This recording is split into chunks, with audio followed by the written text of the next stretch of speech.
Lord, we just ask you that you would fill us up with your glory, Lord. Lord, help us to lay down every burden, Lord. Every burden before you, Lord, at your feet, so that we can be filled with your glory for your sake, Lord, for the kingdom's sake, Lord, for our sake. Lord, help us, Abba. B'Shem Yeshua HaMashiach. Taboom. Taboom. Gotta do taboom. Taboom. You guys, you know what taboom means? Taboom is the sound of the rhythm of the drum. Taboom, taboom, boom, taboom.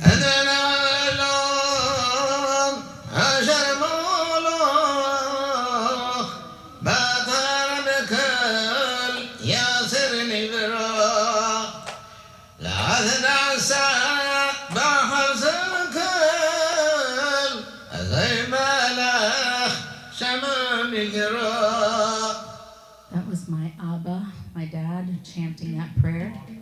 He lives in Jerusalem. I know you guys have been praying for him. It's been a battle there too, with his health. But we say, thank you, God. You're going to do something.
I'm sorry, but that was that was awesome.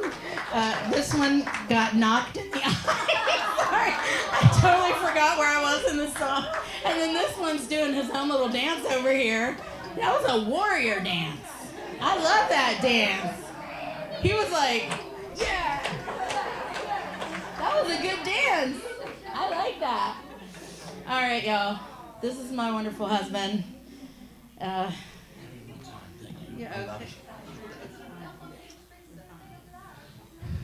Well, If the kids want to go head downstairs, who's teaching today? Christine, are you teaching? Donna and Miss Amy are going to be leading the Shabbat school. So kids, you can head downstairs now. Yes, she's going to do it afterwards. Okay. she'll come back. I swear. I know. The worst thing. Okay, good. The worst thing is to follow my wife. She sets the bar so high. It's very difficult to kind of follow that up. It really is. So pray for me. So Abba, Father, I just ask, Lord, that your Ruach would just be poured out fresh and new upon every person here. Father, I ask, Lord, for a fresh anointing as I deliver this word. And I just praise you, Abba, and I thank you. B'Shem Yeshua HaMashiach. Amen. For those who don't know, I run a site called Worthy News. We actually are a news agency. We have journalists now in Budapest, Rome, Jerusalem, and throughout the United States. I basically don't deal with junk news. I deal with news that are really your prayer points for the day. That's kind of how the ministry was set up. It's really set up on this verse, watch ye therefore and pray always, and may be found worthy to escape these things. It's really about equipping watchmen, the prayer points for the day, and then how many realize the Lord is coming back really, really soon. We live in a very crazy time right now because, you know, the very first words out of Yeshua's mouth about the last days, the very first words, take heed that no man deceive you, which means we're surrounded by liars. I don't know why you're shocked to turn on CNN. They're only proving the words of Jesus true. I mean, that's just the reality of the world we live in. I mean, either, you know, we're being fed a lot of junk now, which I think it is, and now the hard part about putting together the news is actually trying to go through and trying to sift through and trying to give out what is actually truth. You know, I actually don't fall on any particular side politically. I'm actually a voting independent. I'm just a Biblican. If the Bible says I'm going with it, and, you know, it doesn't matter what the politicians say. If we're not going with what the Bible says, then, you know, and I don't have to agree with anyone on every issue. I mean, that's just the reality of the world we live in. The king is not here yet. When the king comes back, do you think he's going to be taking a vote? Just saying. So it's a different world we come. And right now, there's actually a lot of activity in the Middle East.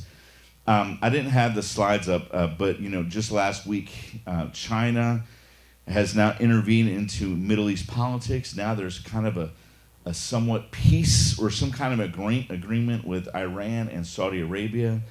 And this is actually going to make things more difficult if Israel decides to take action against Iran.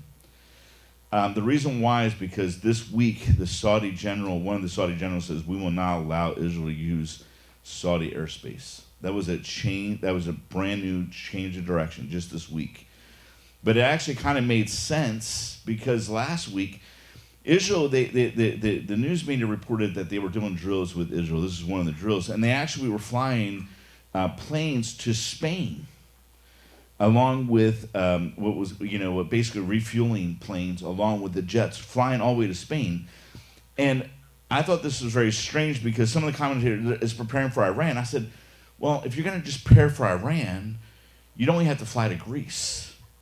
Because from the distance from Israel to Greece is generally, when they do the train runs in the past, is always to Greece. And I said, why in the world are they flying to Spain?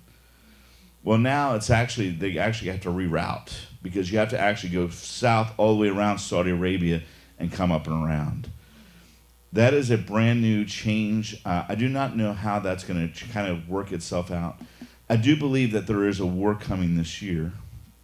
However, I think it's going to come right around mid-May to mid-June of this year, give or take.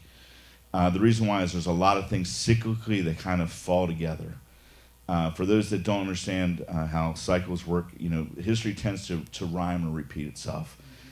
This particular year is the 75th anniversary of the birth of Israel. It's also the 75th anniversary of when a war started in May 1948.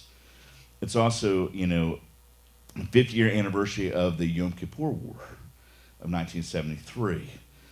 So there's a couple other cycles that are kind of at play. That's why I think it's kind of going to be significant. So with the United States coming together, and really the bigger thing is that Iran's really getting very close now to a bomb.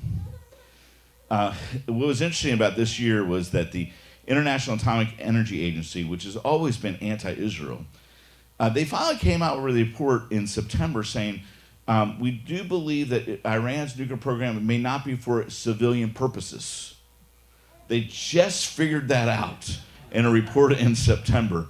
And a UN official came out saying that they have enough material to make several nuclear bombs. A CIA, one of the heads of the CIA said last week or the week before that Iran was 10 days away from from getting to nuclear grade uranium.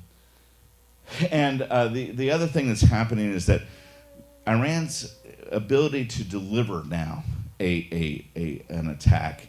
One, they just came out with an announcement. They have a cruise missile that can travel 1,200 kilometers, which is actually the entire range of Israel. So they could actually put it on a nuclear warhead or a nuclear device on a cruise missile they developed. Or second, they actually could put it on a drone. And their drone technology is kind of really advanced now. It's so much so that the Russians are using Iranian drones inside of Ukraine. And what was interesting, about 3 weeks ago, when Israel bombed an Iranian drone facility, they used a drone to bomb it, which I thought was kind of unique. But this really inflamed the Iranians so much so that they said, we're going to retaliate for this. So whatever Israel actually hit within that area of Iran actually must have been very important to their program. So I'm just kind of giving you a heads up. And this is the missile I was talking about, the Pave missile. And, I guess I said that already. The other thing that's happening right now is there's actually an internal civil war happening. I did not post this up, but for those that don't understand, inside of Israel, they're dealing with a lot of judicial reform issues. Okay, they don't have what we call a constitution. The irony is when Israel became a state in 1948, they said, we're going to put together a constitution. They actually never did. They had their basic laws, and it's kind of like what they call their framework of a constitution.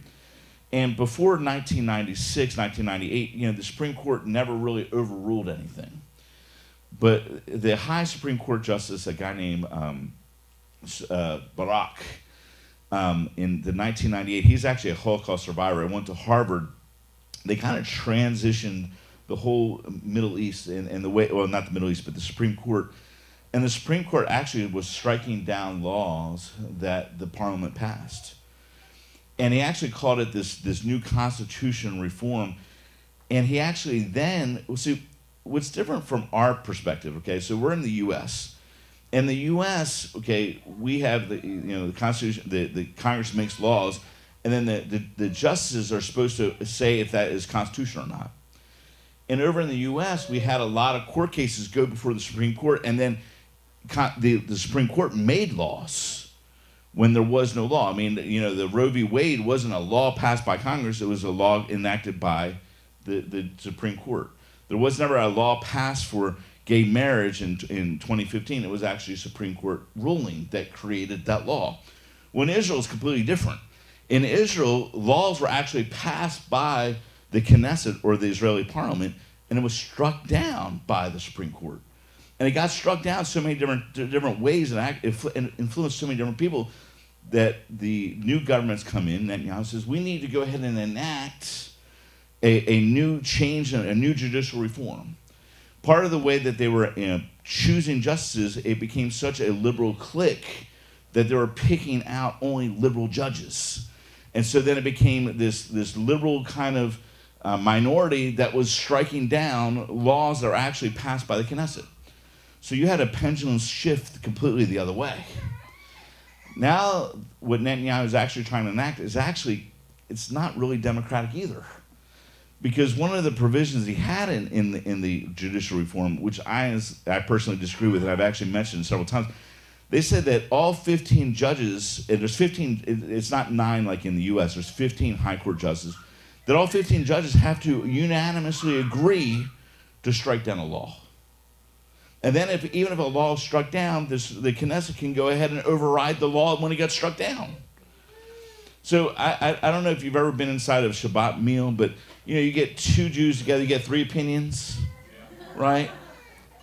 Can you imagine trying to get 15 justices to agree on anything?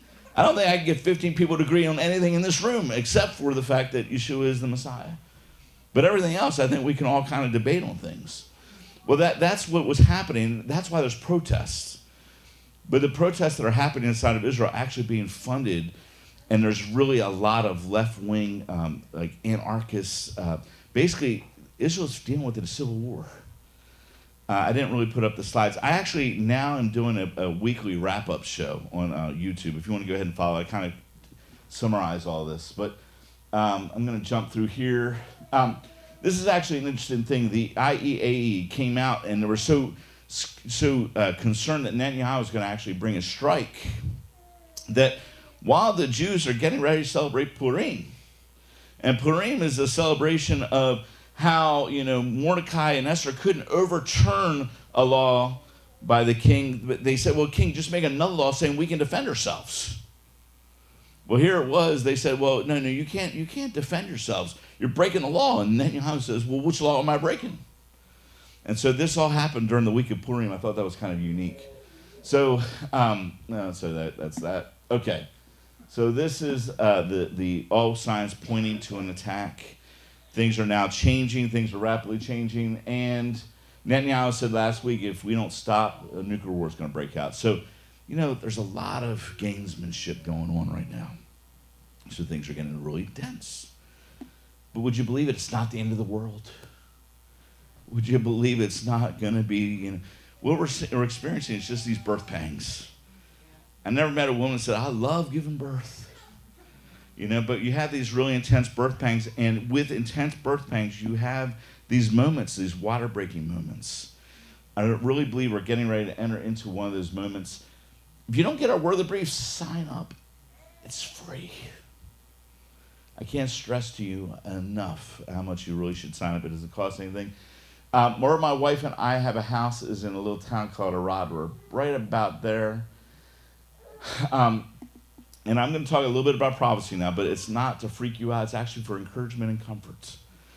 But I really believe that a lot of things are shaking out to really kind of giving understanding that history is kind of replaying itself. And if you understand how God uses archaeological discoveries, he actually uses archaeological discoveries to kind of tell us where we are in prophetic history. And I'm just going to kind of give you a quick summation of an event that happened in 1947. There was a guy named Eliezer Sutnik who finds a scroll. Actually, a Bethlehem dealer calls him up. A little kid named Muhammad throws a rock into a cave. He breaks the thing. He goes in and investigates. He says, oh, wow, there's this really old parchment. I bet I can make some money on it. Sells it to a dealer in Bethlehem. Dealer in Bethlehem sells it to Professor Sutnik. Sutnik buys it. He buys it and he looks at these things and says, I can't believe that this is a scroll that hasn't been seen in 2,000 years. And it's the same night that the UN is voting over Israel. The night that he buys the scroll is the night that this is all happening. And he says, oh my goodness, what are the odds of Israel becoming or being voted in as a state and us finding a scroll 2,000 years old that is verifiable? It's the Isaiah 2 scroll. And for those that don't know, Isaiah 2 talks about there's a second time when God recovers the Jewish people out of these Arab nations and brings them back to land. And when he brings them back to land, this is a banner. This is a signal. What happened in 1947 was a signal. God was saying, hey, this is where we are. And what we're seeing now is the physical restoration, but now we're seeing the fig tree come forth. And a fig tree is a symbol of Israel and spring forth leaves. But know what? Notice that the Lord, when he said this, he said, it didn't say anything about fruit yet. He just says, if you just see leaves, know that summer is near. So we're at this place now in history. And Israel, is kind of like the same place in history. We have events that happen and we're trying to debate issues. I'm going to bring this up because this is probably an issue you guys are going to deal with soon enough. Israel was debating whether or not we should legalize cannabis. Should we legalize pot? And this was November 2020. Now, the irony was just a few months prior to that, this was in May of 2020, that Israel found in our town of Arad this ancient high place, and they found on the incense poles, and they did some research, and they realized, oh my goodness, there was dung mixed with cannabis. And it literally was a high place. And so here it was, this thing, and it came out. We didn't understand why was this high place was completely buried. Because if you read in the Bible, you read how Josiah destroyed all the high places. There was no high places. But what we found out was that King Hezekiah had buried the high place in Arad. And so when they came and they unburied it, they said, wow, this is so well preserved. How did this get so preserved? Why was it buried? What happened? Well, King Hezekiah said, okay, you guys are getting like stoned. This ain't the right place for this. And he couldn't destroy. He was like, this is a place that we worship God. We can't destroy this. Bury it. If you're dealing with an issue of addiction with pot, bury it. I mean, God is basically using archaeological discoveries to kind of tell us, even today, what to do with modern issues. You know? And so this is just one of those issues. But we're going up, and there was a new set of fragments found last year in 2021. And the interesting thing about these fragments, it talks about in Zechariah, speak truth to one another. And these fragments are kind of really where we are in history. But notice that all the things that God hates, but notice when it's connected to. It's connected to the Lord's return. It talks about the times of the fast of the different months will be changed into festivals in the future. It talks about a time when the whole world will gather together in Jerusalem. And it says, so therefore love, truth, and peace. And this is all connected. Well, the other fragment, I thought this was a very interesting fragment they found, but the other fragment I thought was even more interesting was this fragment in Nahum. In Nahum, it says, the mountains quake before him, the hills melt, the earth heaves before him, and the world and all who dwell in it. Who can stand before his indignation? Who can endure the heat of his anger? His wrath is poured out like fire, and the rocks are broken into pieces by him. And so God actually gives you the answer. I love it when he goes ahead and gives you the question, and he gives you the answer, so you don't have to actually search. And the answer is simply this. The Lord is good, a stronghold in the day of trouble. He knows those who take refuge in him. With an overflowing flood, he will make a complete end of the adversaries and pursue the enemies in the darkness. God is telling us he's getting ready to come. Don't worry about your enemies. I'm going to deal with them myself. And what he's saying to us right now is you got to take your refuge in him. If you think your refuge is in your bank account, you got a wake-up call this week, right? If you thought your refuge was in your house, you got a wake-up call this week. The reality is your refuge is only in him. And he's getting ready to say, look, I'm going to bring some trouble, but if you're in me, I got you. And so these are a couple of the things that are happening. I do not have time to get into this. I will put out a Worthy Insights thing. This is an event that happened in 2017. Donald Trump, when he went ahead and announced the temple, when he announced Jerusalem to be the capital of Jerusalem, the Temple Institute said this is a connection. Cyrus was 70 years from rebuilding a temple, and this is the 70-year anniversary. And so they came out with this Trump coin. And the reason why I'm bringing this up just briefly is because there's some red heifers right now. I actually know the people that transported the red heifers from Texas to Israel. I actually contacted them. For those that don't know what I do, okay, I run Worthy News. I actually had to find out the source of things for myself. So I was in Minneapolis a week after George Floyd. I was in the middle of the Chaz and Chad riots in Seattle.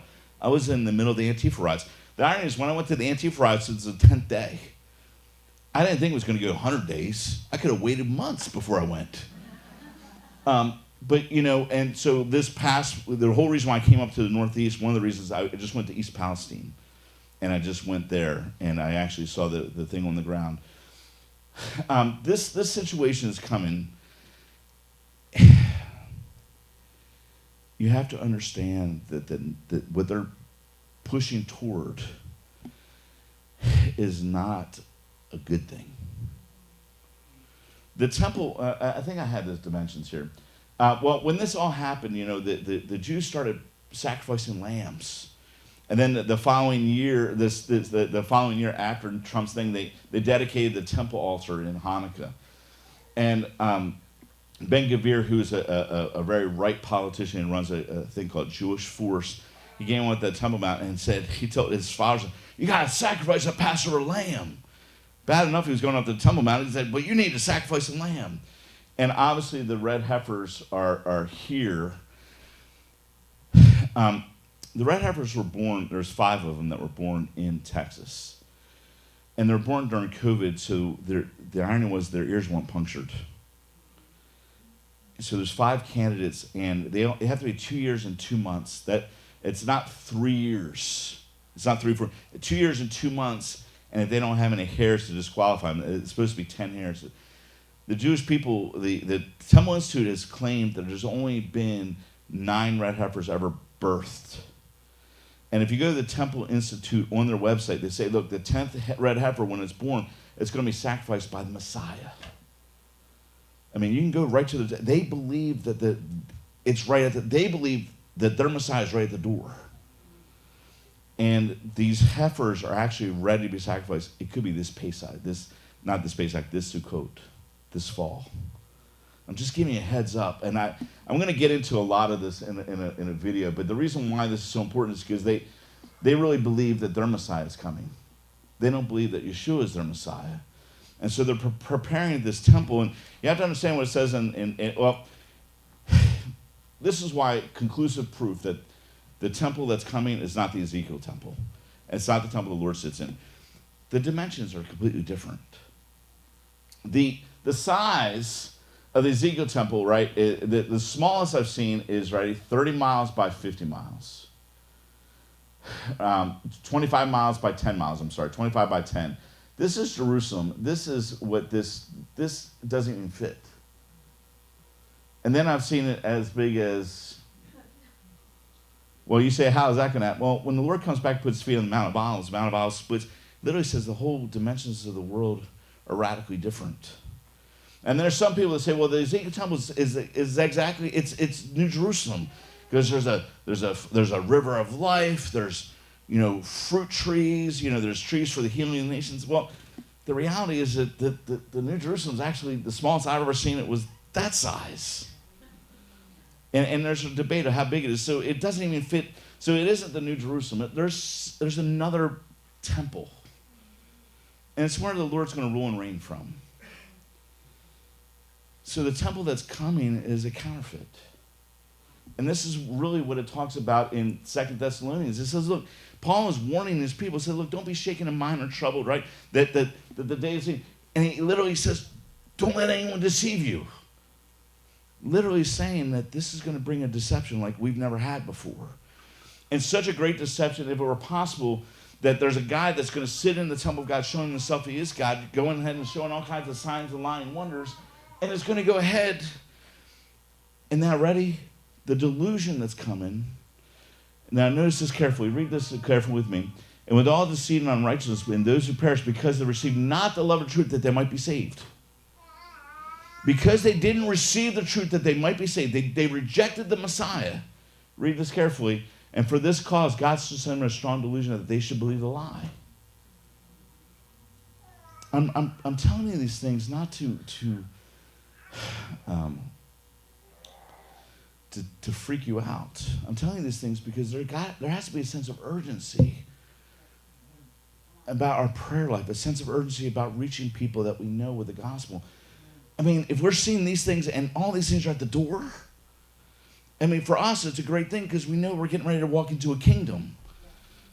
But it's a tragic thing to think about how many people are getting ready to go into this world without the Lord. I mean, there has to be some kind of urgency in our hearts to go ahead and reach people. But I do believe we're getting ready to have awakening. Just in January of this year, it was kind of a unique thing. We found a stone. It was actually proves that King David existed because For a long time, we don't have any archaeological evidence that King David existed. Well, the irony was this stone was found in a French museum. It was actually discovered in the 1800s. It was lost. No, it was some people saying, we don't want to go ahead and prove the Bible's true. But the revelation takes place in January, and the same thing that this takes place, there's an article here that says Jerusalem is preparing a pilgrimage. That we found what's called the step road. We found the road from the Pool of Siloam that goes all the way up to the Temple Mount. And this step road is an historic road. We discovered this in the last 10 years. When you guys go to Israel, you gotta have to do it. You have to walk up that step road. We just found it. The very same roads that they walked in way, way back when. And the other thing is that we're now going to excavate out the Pool of Siloam. Why is this significant? History works in cycles. If you kind of understand cycles, right? At the beginning of the age, every person that believed was Jewish. And it says at the end of the age, when the fullness of the Gentiles comes in, then all of Israel shall be saved. And so the end of the age is all Jewish, right? Well, at the beginning of the age, how did that begin? There was 3,000 souls that came into the kingdom on the day of Shavuot, on the day of Pentecost. And they were all baptized. 3,000 people baptized. Where could you baptize 3,000 people? The Pool of Siloam, what they now have, it's an 1.25 acre square. It's not a little pool. This was the pool that every Jew went to do a mikvah before they went up to the temple. You couldn't go into the temple unless you were cleansed. They went to the Pool of Siloam and they did a mikvah, and then they went up to the... We're not going to unbury this. You don't think there's a connection there to the coming back of the Jewish people back to the Messiah? See, I really believe that we're coming back to a full cycle. All these events are happening, this war and the threat of war and all these things. Listen, I know people that were very instrumental inside the Calvary Chapel. When this whole movie came out, The Jesus Revolution, I called John Higgins, who was Chuck Smith's right-hand man. He was the one that set up the House of Miracles. Did you watch the movie, by the way? So the movie, there's a time when Lonnie Frisbee is in a house, and it's this halfway house. Well, it was called the House of Miracles. That was actually run by John Higgins. He's a good friend of mine. He's 84, still alive, still mentally, fit, which is great. But, I said, so tell me about what changed when Israel retook Jerusalem in 1967? We felt a change. There was a change in the atmosphere. It didn't mean that the hippie movement ended. It just meant that God's Spirit was poured out. It's not like, all of a sudden if we have a revival and a move of God that all the bad things are going to be shut off. There's just going to be a dichotomy. You're going to have the rise of good against the rise of evil, and you're going to see it so diversely, distinctly different, that people will be able to make a choice. I think we're getting ready to walk into that. I'm going to take you to I should actually mention why this is important. The Pool of Siloam, for those that don't know the historical area, the area is where the city of David is. So it's south of the Temple Mount. The Temple Mount's actually much higher up. I know there's some people that are trying to say that the temple was built in the city of David. It's just too small. If you want to, I'll explain why it's not right. But anyway, it doesn't matter. But if you go, the high priest would go down to the Pool of Siloam and would actually take a big picture, and it would take this picture, and then they would walk up, and it was like the Macy's Day Parade on Sukkot, the 8th day of Sukkot. Everybody of Jerusalem, and it wasn't just Jerusalem; it was the entire world that came for the pilgrimage feast. The entire world was coming to Jerusalem, coming for Sukkot, and they would all go down the Pool of Siloam, and then the high priest would take this picture and would walk it up, and there's this whole procession. We found the road. So now we're walking up the road. We can actually walk up the road, and we go to the high priest. And now the high priest is standing on, and he's getting ready to pour out this pitcher, and pours it into a laver, for the cleansing.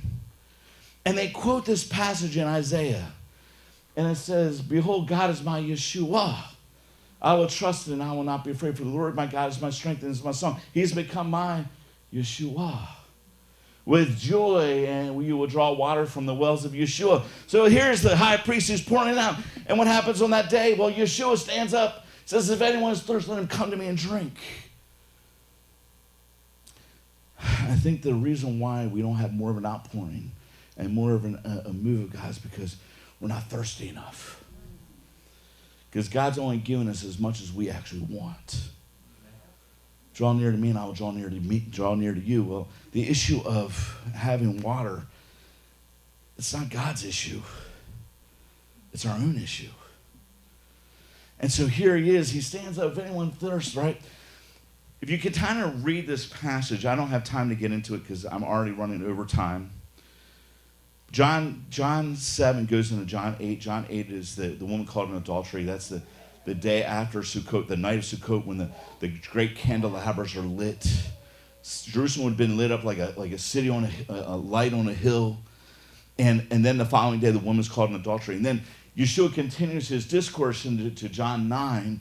He says, I am the light of the world. And he sees this guy who's blind. And the irony is, this guy that's blind, he goes in and takes some mud and puts it on the guy's eyes. Now, I don't know about you. If you got mud on my eyes, you just put mud on my eyes. I'm going to have to take a wash. Well, I guess you're going to have to. You're going to have to go down to Pool Siloam. So here's this guy. He goes down to Pool Siloam. He's been blind. He's got mud on his eyes. And how he got there is kind of interesting because someone had to lead him, right? Anyway, he goes there and he sees. And so his neighbors come to him and said, you know, that guy used to be blind. He goes, no, that's not the guy. He just looks like that guy. And the guy says, no, I'm that guy. How is it that you began to see? How is it that possible? Well, this guy named Yeshua came and he took mud, anointed my eyes, and said, go to the Pool of Siloam and wash. So I washed. And now I received my sight. And they said to him, where is he? I don't know. I don't even know what he looks like. I just got my vision. Right? So he goes, I don't know. They brought him to the Pharisees. And it was Shabbat when this happened. And so the Pharisees said, how did you see? Well, this guy put mud in my eyes. I went to the pool. I went to Siloam. I washed. And now I see. And they said, well, no. This guy cannot be of God. It happened on Shabbat. And the other guy said, how could it not happen? I actually don't think he got healed. Let's find his parents. So his parents come. And so now they come and said, how is it that he sees? I don't know. Look, this guy, he's definitely our son. Now, how is it that he sees? I don't know, but he's old enough. Just ask him. Well, here he is. He continues on. They called him a second time. The second time he goes to him and says, give glory to God. We know that this man is a sinner, as the rabbi said. Now, here we go. It gets interesting here. One thing I do know is that though I was blind, now I see. So they said, well, how do you do it? Look, I don't know how many times I got to explain. It's a very simple story here. It's a very simple story. I'm going to try to explain it one more time, but I love this idea. He says this, I told you already you would not listen. Why do you want to hear it again? You want to become his disciples too? Right? So now it gets really interesting because they said, look, we don't know what this guy, we're disciples of Moses. We know the guy Moses comes from. We don't know where this guy has come from. It says this guy's done an amazing thing. No one's ever heard of someone blind receiving sight. I'm a walking testimony of that. And so here he is. He says, we know that God does not listen to, but if anyone's worshipful God, he does his will. God listens to him. Never since the world began that it's been heard that anyone opened up his eyes if a man was born blind. If this man were not from God, he could do nothing. And they answered him and said, you were born in sin, you were to teach us. This actually goes to the beginning of John 9. At the very beginning, there's a discourse. Was this man blind? This man that was born blind, it was because of his sin or his parents' sin. So it's answering this question. And you continue on. It says, now this is the question. He cast him out, and he's walking, and Yeshua heard he was cast out. And Yeshua comes to him. Now, I want you to understand something. Yeshua comes to him. He doesn't say, thank you for healing me. He actually doesn't know who he is. And Yeshua asked him a very simple question. Do you believe in the Son of Man? The question that is facing the world today is, do you believe that Jesus is the Son of Man, the Son of God, come from the foundation of the world? That's the question that's being asked for all of us. And so he says, look, who is he, sir, that I may believe in him? And then Yeshua says, well, you're now seeing him. And he says, and as he is speaking to you, and he said, Lord, I believed, and he worshiped him. Notice this, that Yeshua received worship. Why? Because he was God. If he was a man, he could not receive worship, and he received worship because he was the creator. He just brought a sight to this man's eyes. Now, the Pharisees are over listening to this.